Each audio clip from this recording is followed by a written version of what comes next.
All right. I think it is officially the guest that I had planned for Christmas. Eric, I have you on the Christmas spot. Of all the people I have scheduled for content to post, you are the Christmas present for the industry. I appreciate you being on for the insurance life and everything in between winter, Christmas, or holiday special, however you choose to identify this holiday as. What I do choose to identify it as is an opportunity to have a conversation with you, one of the top agency owners in this string of conversations this winter. And we're going to spend the next 25, 30, 35 minutes or so walking through some questions that are both ground level and high level. So if you're watching, something we're going to say today is going to connect with you. If you are watching, like, comment, subscribe, engage with the content so that the social media algorithms can share that content with others around. Eric, just real briefly, in case there's somebody that lived under a rock, introduce yourself to whoever's watching so they know who they're listening to.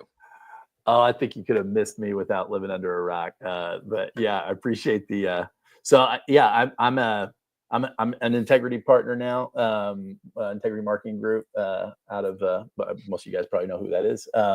And so been in the industry I got my license in 2003. So what are we going on February 2003? So in February it'd be 22, starting the 23rd year.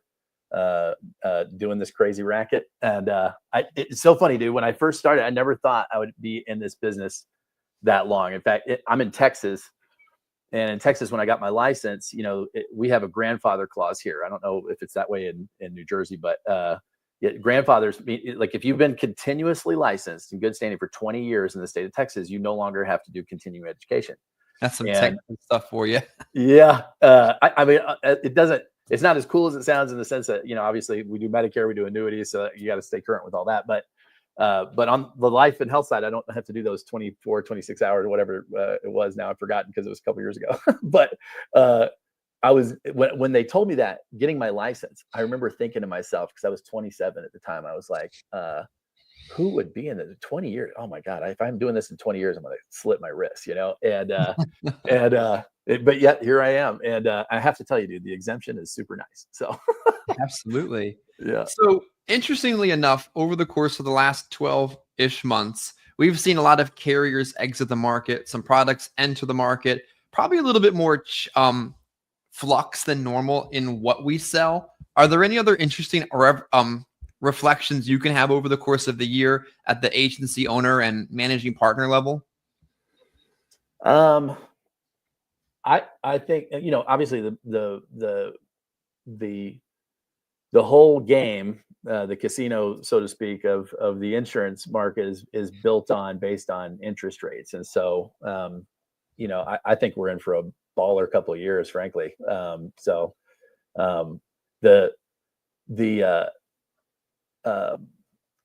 the health side, it was super annoying, I think, this year, all the proposed changes and people getting ready for it. But I think, obviously they found some sense there and kind of like press pause on that. It was a good AEP for us. I'm sure for you guys as well. I think that's only going to get better. And it's not meant to be a political statement. It's just when you have a regulatory philosophy of just micromanaging, you end up having those unintended consequences. And I just don't think under the incoming administration, I don't think you're going to see as much of that aggressive kind of heavy handedness. The other thing that a lot of people missed this year, but the reason I picked it up is not.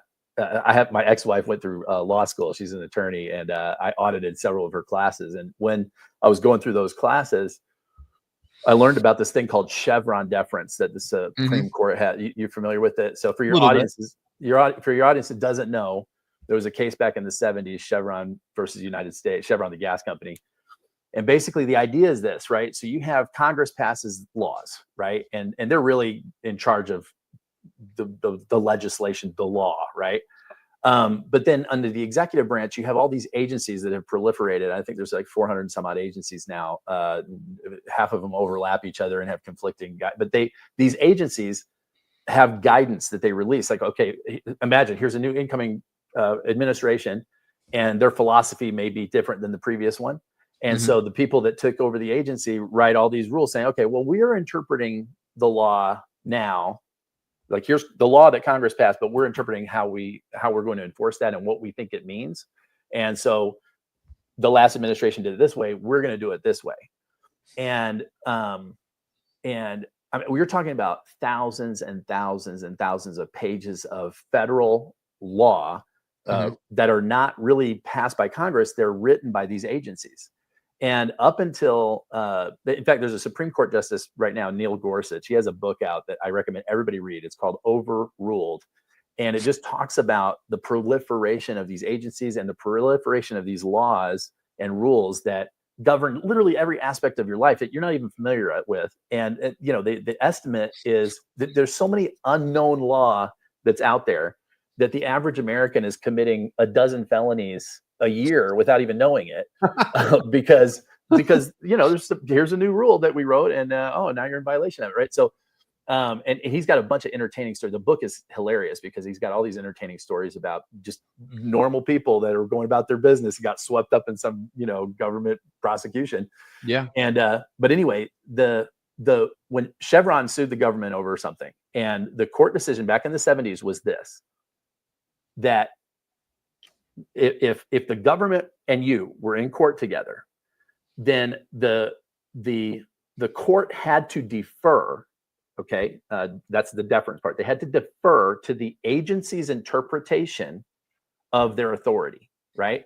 So where that really affects us is as on Health and Human Services, HHS, and also on the financial side, right, with FINRA and all the other things that even without a securities license, those things affect you.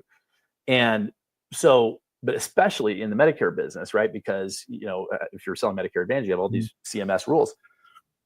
CMS is the agency's writing these rules, and the government has to defer. Not the government, the courts have to defer to the government's interpretation of the law. That's what Chevron deference was. And so it's now you can have your own opinions of whether that's a good or bad thing. But the court this last year, a few months ago, overturned that precedent. Yeah. Meaning that there's no more Chevron deference. So in other words, it's going to dramatically reduce and water down the weight of these agencies' rules that they're putting out.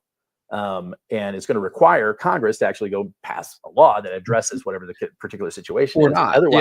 Otherwise, the court can decide on a case-by-case basis, which is amazingly positive if you're concerned about or affected by an overwhelming amount of new rules and regulations, which I think in our industry we are. So I think that's huge. That's awesome. And it just makes this a really exciting time to be in the business. Yeah. They basically said that the administrative state doesn't have the legislative authority that they've acted with for so long, right? Well, they gave it to themselves. I mean, it's crazy. Yeah. Yeah. Yeah. It's almost like you think to yourself, well, does that mean that this regulatory body, and I'm not going to name them on social media, really doesn't have any regulatory authority besides the stuff they've created for themselves? And if that's the case, it's just more untapped potential when used properly. What do you think the industry itself is going to look like in 2025? Maybe not significantly different, but we went through a wave of private equity acquisitions, which is awesome for the folks that earned it. We went through a phase of carrier retractions, kind of back to where we were pre-2020. What do you think the industry itself at the personal producer level looks like in 2025? Well, I think there's an old Chinese saying, in chaos, there's opportunity, and which I love. And people that are in the PNC world, they're totally used to this, right? Like, I mean, carriers enter and exit the markets all the time on the PNC side, because, their risk exposure gets too high, new hurricane wave weather patterns, whatever the case may be. On the life and health side, it's crazy. Mortality tables, yes, they change over time, but not like that. It's just responding to regulation is what is driving a lot of these moves.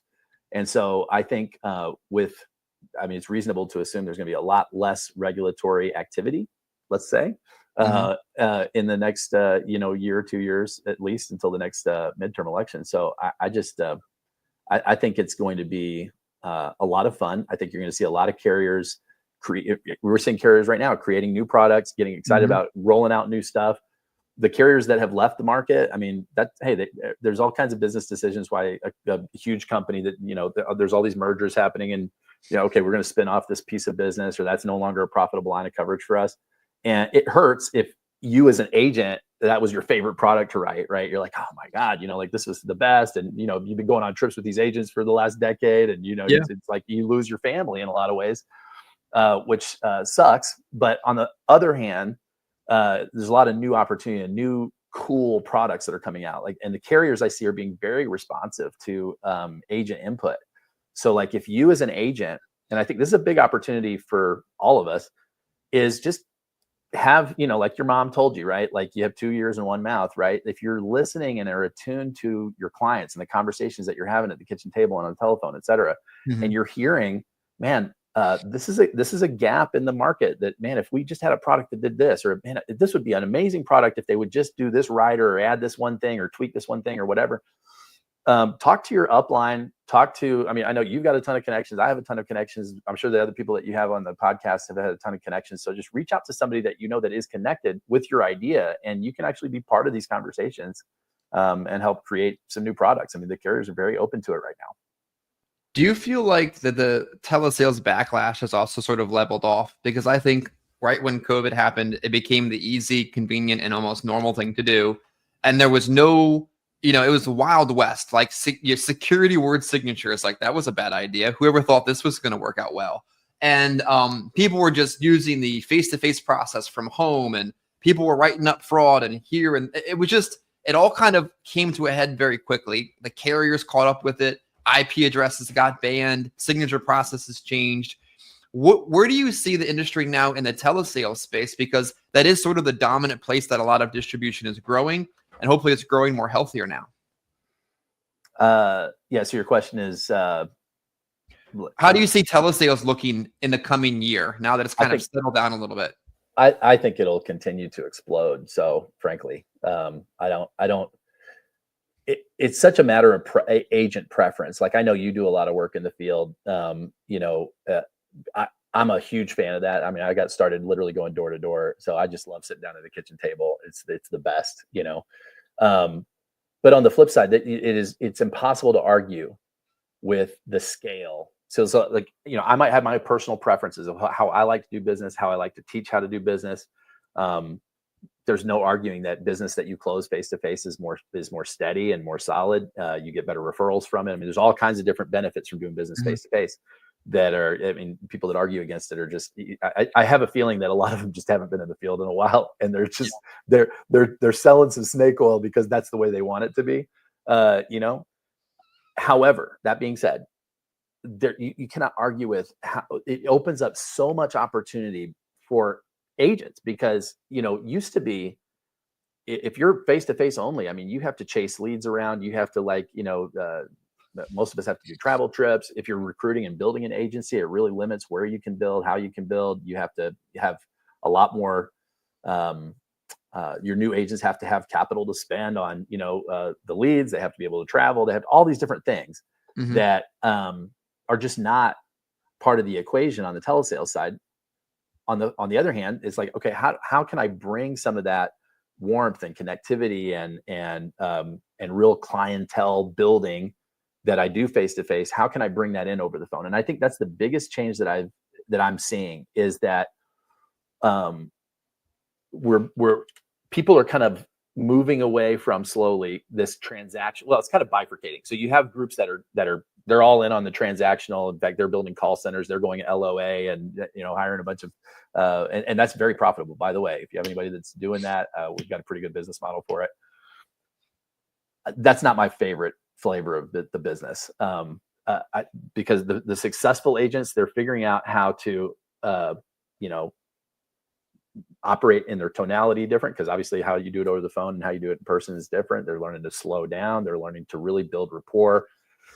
I mean, I heard crazy stuff when telesales were, oh, we don't even build rapport, just get right into it. People don't have, that's the craziest thing I've ever heard. It was crazy when I heard it, and it's crazy now. Okay. Yeah. Like, rapport is the name of the game. And agents, and you see serious salesmanship starting to emerge, which is good, because it's good for the client, it's good for the agent, it's good for your book of business, good for your upline's book of business. I mean, it's just, but because of all those things and because of all those reasons, carriers have learned their lessons. Uplines have learned their lessons with some, pretty steep chargebacks. I know I've had my share of them, and it's just like, oh my God, that's painful. So what do we need to learn from that? Yeah. I think that, again, all of these are positive shifts towards the future. So I think that'll continue to grow. I think also people are a lot more comfortable. Back when we were locked in our houses, it was one thing, right? But now that you're not, and you still choose to do business telesales wise, it's just like the customers that are receiving those calls and like doing, which most people do, they're way more comfortable hopping on a FaceTime and even when like, okay, I could do the entire sales presentation over the phone without ever seeing your face, but like, I like to look at the people I'm doing business with. You have any objection to hopping on a FaceTime real quick? Yeah, let's do it. Yeah. And I think that just increases the quality of these engagements. So that makes sense. Interesting question. You spent time at one organization, a lot of time at your initial stop in the industry, and you spent a significant amount of time building your agency now to the point where you're able to sell and operate in the managing partner realm. I think a lot of agents, a lot of mid-level builders, a lot of folks in that constantly like uproot and try to replant themselves elsewhere and miss an opportunity to ever get to the private equity realm. Oh, you kind of get where I'm going at with that. Do you see people that, constantly are trying to find somewhere new and easier and better to work versus just working where they're at and continuing to grow? When you made your decision to stay where you're at and get to where you are, can you kind of walk through that process for folks to listen into? Yeah. So it's a great question, man. Like when do you change and when do you not? That kind of stuff. Yeah. So, and again, this is just my perspective. Everybody, and I'm a big believer in everybody's got to walk their own path. And so, and in your gut, like, hey, is this place a good place for me to, or am I sabotaging myself here? Right. So, to answer the question, have you ever heard the story Acres of Diamonds? I don't think so. Okay. So I'll have to send you the recording. It's Earl Nightingale tells the story back in the 70s on cassette tape. That's my dad gave me these to listen to when I was like 10. And so the story is this, and it's a true story. So South Africa, there was a farmer that owned this big tract of land, big farm ranch. And back when diamonds were discovered in Africa. And the people were making a fortune, and it's like, oh my God, there's diamonds everywhere, and so he decided, okay, I've had this family farm for a while, but I don't like being a farmer. I don't want to be at the ranch. I'm going to find some diamonds and be rich, right? And so he sells his farm and he goes and explores the African continent looking for diamonds, right? And dies, penniless, right? I think committed suicide, actually threw himself in a river, not to be too dark, but meanwhile, the person who bought his farm, this is a true story, discovered in his creek bed this big, shiny, glass-looking rock and put it on his mantle place, and had a visitor come by a year or two later. What's this? And he's, oh, I found that in my creek bed. And he picks up. He's like, oh my God, this is a diamond. And he's like, no, it can't be a diamond. He's like, no, it's a diamond. What do you mean it can't be a diamond? He's like, because there's thousands of those all over my creek bed. And so you see where the story is going. Like the guy who sold his farm to go look for diamonds somewhere else gave away the second largest diamond discovery on the entire continent of Africa. Right. And it literally sold them for next to nothing so that he could go look for diamonds somewhere else. Right. And it's just it's a heartbreaking story. It gives me chills repeating it. But so why do I say that? So like your uplines will tell you like, hey, stick and stay and make it pay and all this other kind of stuff. Right. And so at some point you as an agent start to think, well, they're just lying. They're making money off me. Obviously they don't want me to leave. And this is all crap and, whatever. And I've been there. I've experienced all those emotions. I think what you need to do is, okay, if you're going to go into the diamond business, right? First, familiarize yourself with what diamonds look like. Right? What do they look like? How do they grow? Where are they usually discovered? Oh, I own a piece of the African continent. Why don't I explore that first? and then go, right? So I think that's kind of how you'd make that decision, right? So every organization. So like I'll be vulnerable with you guys, right? So like, I have a agency. Um, I'd say in fact, almost all of our life and annuity production goes through one upline. Mhm. And a lot of agents have left that upline over the last, couple of years for different reasons.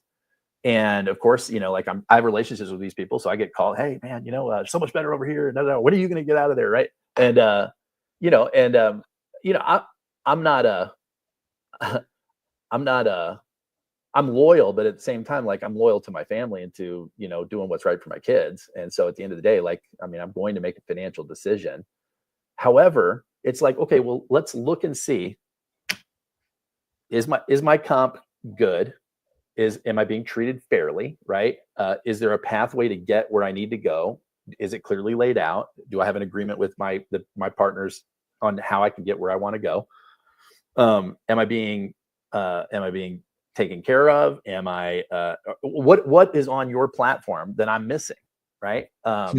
And a lot of times, I mean, not every time, but a lot of times the answer is some soft or non-quantifiable thing, right? Like, oh, the energy is so much better, Hmm. oh, oh man, it's all about integrity, and these guys have integrity, and it's like whatever that's supposed to mean. And it's like, look, man, I mean, I didn't get into business with Jesus Christ. Okay, so I work with flawed people. I'm a flawed person. I work with flawed people, and at the end of the day, like respect is based on, do you do what you say you're going to do? Mhm. Are you honest when you make a mistake? And this is for you as an agent and for your upline, right? Are you honest when you make a mistake? And do you come up with an action plan on how to rectify the lack of integrity that you just had, or whatever the case may be, right? Um, are you able to speak truth to power? Are you able to receive coaching, right? And at the end of the day, like if that relationship, that's what I want out of my relationship. I don't need somebody to look up to or be a role model or anything else like that, right? We're all, I mean, at some point you're an adult and you like, okay, uh, my role model is for myself is you know uh, my God and my faith and different things like that. I'm chasing that level of integrity. Obviously, you're going to fall short. You're a human being, right? So I Mhm. don't expect that. And so it's just, how do we rectify what needs to be rectified and move forward together? And at the end of the day, like if there's not a quantifiable thing that I'm missing on my platform that I can only get from you, then I'm not gonna move, right? And it's not about any kind of uh, what's the word I'm looking for? People a lot of times make decisions emotionally. In fact, 99% of the time we make decisions emotionally, right? Very And true. just don't be a prisoner to your emotions, right? Like think through, what am I hoping to gain? Can I gain that where I am, or not? Can I bring it in from the outside? Are there different things that I can do? Again, doesn't mean you should never make a switch. I mean, at the end of the day, like I'm a recruiter, so I'm trying to talk to people about making the switch all the time, right? The Yeah, switch to work with me. it's a But at the end, dichotomy. at the end of the day, it's like that's what I'm listening for, right? Because if I'm not doing a good service for the people that I'm talking to, like Mhm. if I con you into coming to work for me, it's going to be a short-lived relationship, Yeah. So yeah, I make a few grand, and I earn myself a bad name, and now you're all over YouTube talking about what a jerk I am, right? You can't trust that guy, whatever. So at the end of the day, you do right by people, and then your business is going to grow with the people it needs to grow with. And not everybody needs to move. For me personally, when I was at my old company, I was a captive agent. Mhm. Um, so there were certain frustrations that I had that could not be dealt with on that platform. Right. It was like, I explored everything. I was like, can I be non-captive? Can I continue to represent this product, but add on some new things? Can I do whatever? There's all different things that were there Yeah. that at the end of the day, that didn't line up with their corporate goals, which that's their decision to make. And so therefore their corporate goals didn't line up with my life goals. That's it. That was a very easy decision to make. It was hard because I lost my family in a lot of ways, my work family. Right. Yeah. But I don't regret it for one bit, at all. And so to me, it's like, okay, I'm looking forward to how I want to grow my agency. Do I have all the tools that I need? If I don't have all the tools that I need, who can I reach out to in the family that I currently have to see about getting those tools? Mhm. And at the end of the day, if all of that fails, right, and this is the only thing that can get me where I need to go, well, then then that makes sense to look at it, right? Interesting. Yeah. I remember hearing the analogy. I did an interview with John Wetmore probably 2 years ago at this point, and he was talking about, I asked him about agents coming and going, leaving, and you put all your time, effort, and energy into somebody, and that somebody's there for 6 to 9 months, maybe 18 months, and then they get their feelings get a little hurt, they make an emotional decision, and they're off to the races. And he's like, people are going to get on the train with you here and get off there, but your train has to keep going along the way because it's trying to get more specific. And it's like when an agent loses a piece of business, they get really upset about it because that's a chargeback. When a mid-level manager or agency owner loses an agent, you're like, no, it's the same thing. But the higher you get and the longer you do it, the more perspective you can have and be like, all right, so they got off the train. Train hasn't stopped moving though. That's right. Well, or sometimes it does though. I mean, I've definitely let my train stop moving, so especially when I was younger in the business, those first chargebacks, it's like, oh my God, do I want to keep doing this? I just, you forget about the big deposit that you got, last week or whatever, because now I got this big outlay that I got to fork over. Right. And it's like, how am I going to do that? The amount of this bill is higher than, because you're still in that early mindset of like, oh my God, I can't believe I just made this much money. Right. And then of course, okay, well now you got this charge back and it feels like that much money. And so when you, I think you're right. The perspective that you need only comes from if a chargeback hurts, it's because you don't have enough clients. If an agent leaving you hurts, it's because you don't have enough agents. Right. And if you, ultimately, you're responsible for keeping your train running down the tracks. And I agree with you 100%. And so the beautiful thing about this business, and the reason I love this business, Chris, is because you literally write your own job description every day. You wake up in the morning, if you're smart, you write one out and you stick to that job description day after day after day. But you can take a minute, step back, reassess, right? You can adjust, you could write yourself a brand new job description this morning, right? If you're watching this podcast and you hate the way that your insurance routine is going, that's on you. That's your responsibility to fix that. And you don't need, it's not like, okay, my first instinct is, oh, I'm going to switch my upline or get out of here or whatever, right? Dude, there's a lot of easier ways to switch it up than switching your, you know what I mean? So like, literally, I mean, I remember when I was first there, just to give you an idea, right? So for the first year and a half that I was in business, I went door to door in middle-class neighborhoods. Chevys and Fords in the driveway is what we look for, right? And literally like a solar guy or a pest control guy, right? I had a clipboard. I had this crossover bag that I wore. It had my back then we had paper applications. I had a 3-ring binder. I had these sleeves that you would put completed applications in and stuff. And I would just throw that over my shoulder and I would just walk down the street, drawing maps, collecting names, and no leads, just scratching it together. And I did great at that. But at a certain point, I got burnt out. I hated it. And I was like, okay, I need to switch things up. What do I need to do? Well, I love closing sales, but I hate cold calling. So, okay, I need to figure out how to get referrals, right? So I started, okay, and I just made a rule for myself. And my new job description was, I don't make cold calls. Right. And now, does that mean I never made a cold call? No, it just means my job description is I don't make cold calls. Right.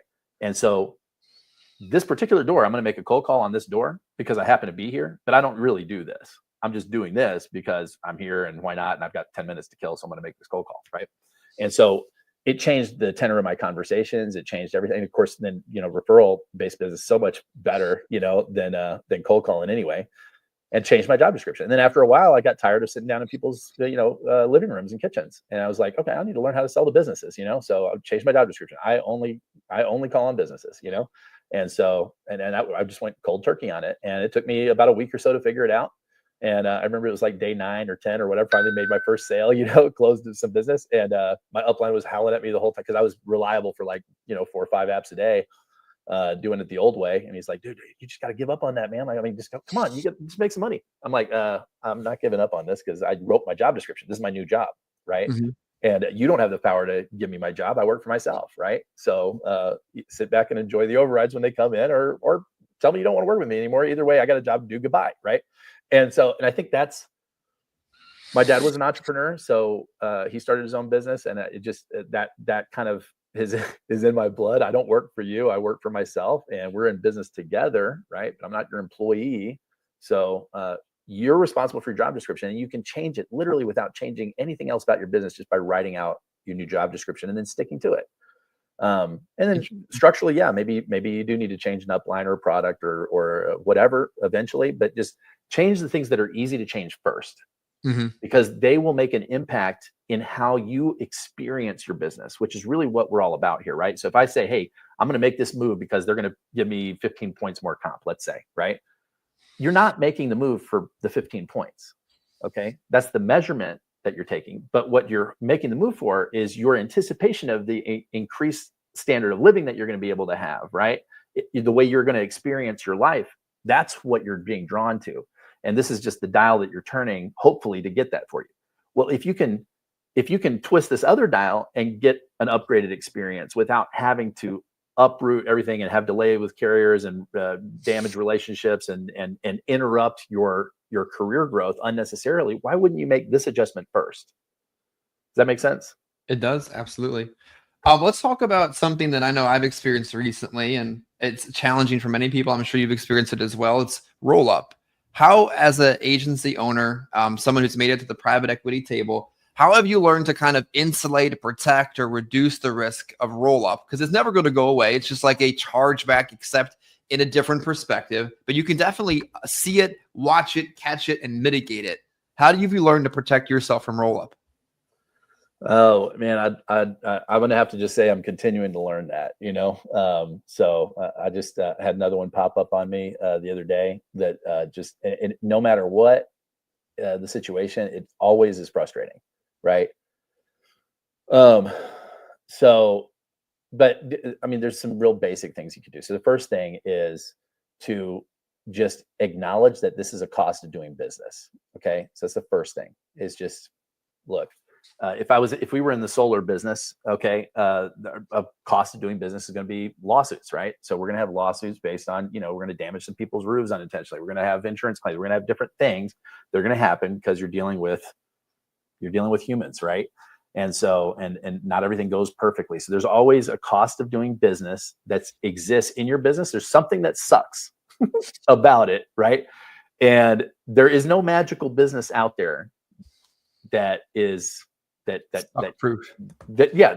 is suck proof. Exactly. There's always going to be something. You just pick your poison. Okay. So in this particular case, and my buddy Brandon gave me the best line. I was dealing with a roll up that was sizable, and I'm on the phone with him. He's a good buddy of mine, and we started selling insurance together door to door years ago. And he's now he's one of my financial advisors. And so I'm just like, oh man, I can't believe this is unbelievable, right?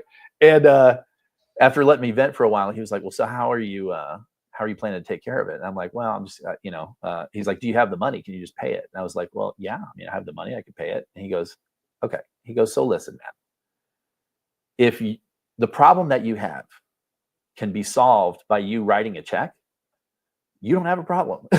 Yeah. Which, I mean, that's very true. So this is, but it's amazing. In fact, I want to share this with you because this is the first time I've actually shared this because it just occurred to me as I'm articulating it. I had this number in my bank account, right? And it was like this, and I'd never had a number that big in my bank account before. Yeah. But it was in my bank account. I'd never seen the money, right? I had just seen when I log into my app, I saw the pixels on the screen form this big number. Yeah, right. And because the dots made these particular shapes, I felt successful. I felt good about myself. I felt like I was the man, right? And when I stroke that check, before I was like, if I have to stroke this check, this number is going to change to this number, right? Yeah. And I knew I was going to feel different if these dots made a different shape on my app screen, right? Because to me, that shape represented, my retirement and my kids' college and all these other things that were going to happen in the future. They weren't today. Like there's no scenario in which I was going to pull that money out and go to Vegas or something, right? None. That money is not money for today. That's money for the future. It's money to grow the business, all those different things, right? It's leverage. It was not for me to go buy stuff, right? Yeah. Because I was already paying myself the money I need to go buy the things I want, right? So like that was business money. And so literally I didn't write a check. I punched a couple of numbers, entered some things on a keypad, and the pixels changed shape and my problem went away. Right. And then when the pixels changed shape though, I had a new problem. And the new problem was I no longer felt like a badass. I no longer felt like I was financially secure. I felt like I was under the gun. I felt like maybe I'm not as smart as I thought I was, right? It causes crisis of like confidence in terms of like, well, maybe I just need to be like really careful with my recruiting. So I slowed down my recruiting. All these different things were affected because these dots changed shape on my phone. And so I just want to like put that out there for people because once I understood, and it was a couple months later before I understood what had happened, because literally all that happened was, there's a scenario. I had these dots. Now they changed to those dots, and I could have just kept moving. But instead, I cost myself even more money because I, slowed down my business growth. Does that make sense? And that's a completely self-inflicted wound. And I'm responsible, right? And so, and I think the other thing that, as we're talking about it is that when I've said the word responsible a couple of times, there's a word out there that I always kind of avoided, and it's the word blame, right? Or fault, right? Because one way to say that is, oh, that's my fault, right? I'm to blame, right? But it's pejorative. A better way to say it is I'm responsible, right? So I'm responsible. So at the end of the day, I'm responsible to make sure this train keeps moving. I'm responsible to keep this business growing. I'm responsible to make sure my kids grow up into, good human beings. I'm responsible to be a good husband, all those different things, right? I'm responsible. And so responsibility is not something, unfortunately, that you can give. Like we as leaders try to give responsibility to people. Responsibility is only something that can be taken, right? Yeah. You have to take responsibility. And when you do take responsibility, and I mean for everything, you take responsibility for being somewhere on time. You take responsibility for your results. You take responsibility for, setting goals. You take responsibility for achieving those goals or not achieving those goals, right?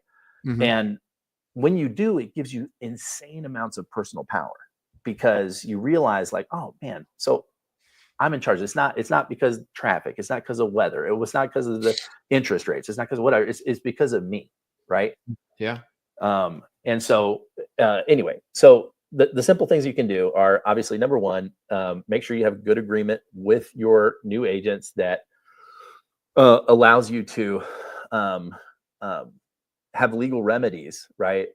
If they stick you with a big piece of debt. Okay. So that's the first thing. And anybody that wants mine, I'm happy to share it with them. You can message me and I'm happy to DM you. You can just take mine and strip it out, do whatever you want with it. Okay. So it wasn't written by me. It was written by good attorneys that are good. So, although that's at the end of the day, it's not a fail safe, right? So that whole process going legal takes time. And sometimes it's just not worth it. So sometimes you just kind of write it off.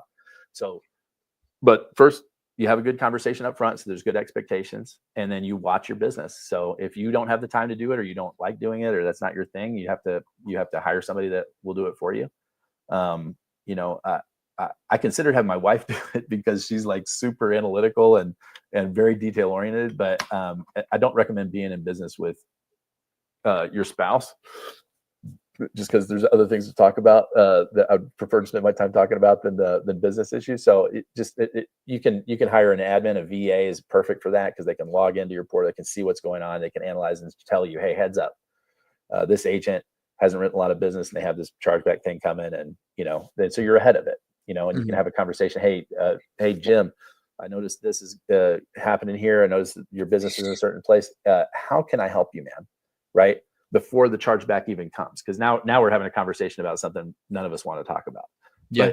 But ahead of that, if I can say, dude, like, obviously, how can I help you write more business? Because if I can help you write business, that will absorb that chargeback. It'll put money in your pocket, and it keeps us moving forward. So, I mean, and there's a whole, we've got to now SOP, standard operating procedure, on how to handle debt forecasting and all that kind of stuff. And I'm happy to share that stuff. It's kind of boring for the podcast, but just think through those things and how can you be ahead of it rather than behind it.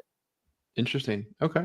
Let's wrap up with one more. What goal setting advice would you give a personal producer who's sitting at home, taking some intentional, strategic, and tactical time off, but also taking the time to plan for 2025 and beyond? What advice would you give them? Well, so I have a weird relationship with goals. So I always hated setting them. For some reason, I don't know, something probably happened in my childhood, and we're all messed up there from something, right? Somebody said something unintentionally, made you feel a certain kind of way. You don't even know it. You hadn't distinguished it, but now you're like, I was always petrified of setting. Like anytime somebody would be like, "Hey, Hemati, you gonna write 10,000 this week?" Even though I know I can write 10,000, it's like, I don't know, put my name on it, right? We would be at these conventions and they would say, hey, after convention, we're going to go on a travel trip and da-da-da. And if you're committing to at least writing this amount of business, stand up, right? Now look around. Yeah. And, you've been in those meetings and I'm just like, Bobby, don't you put that juju on me. Don't you do that to me. I hated that. And it was like, I didn't want to stand up. And then, of course, you have to stand up because everybody's looking at you. Know what I mean? It's just like, it's just the worst. And then until you hit the number, like the whole week is a Monday sucks, Tuesday sucks, Wednesday, you finally hit your number because you set a low goal so that you knew you would hit it. Yeah. And now all the rest of it's gravy. So now I can relax. I'm neurotic. I don't know if anybody listening shares any of that vibe, but the one thing I can tell you, and I had kind of this breakthrough on goal setting a few years ago. And the breakthrough was this. What's important about a goal is not that you hit it.